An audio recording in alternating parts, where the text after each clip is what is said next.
متابع مسلسلات في رمضان؟ يعني كلابي. اتفرج على ايه؟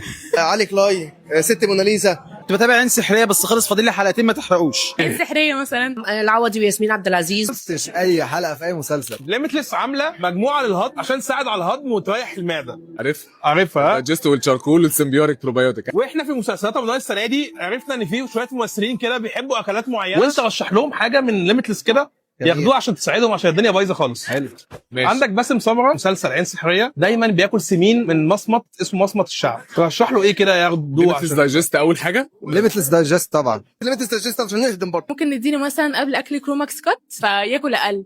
حافظ على الاستاذ باسم سمرة برضه، راجل ثروه كميه دلوقتي. ما اي حد بياكل اي اكل تقيل ياخد دايجست ناو على طول. مسلسل سوا سوا بدل المفتي تحب تاكل شاورما لحمه. نفسي اكل شاورما كل يوم.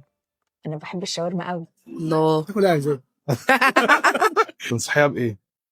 زودي توميه مش والله بجد. نديها ايه مع الاكل؟ تديها رقمي.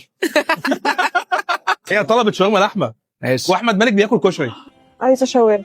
ليميتلس تشاركول لا يساعد على الغازات طبعا. شاركول عشان الانتفاخات والغازات. ماشي. ودايجست برضه عشان نخدم يعني. ماشي. هنعمل ايه؟ ممكن شويه كلهم نديهم البالانس سيمبيوتيك عشان يظبط شويه البكتيريا القولون فيقدروا يهضموا بقى الكشري والشاورما وكل الكلام الجميل ده. انتوا صيادله يس. وبعد الاكل شاي. شاي. هو ده الأكل شاي.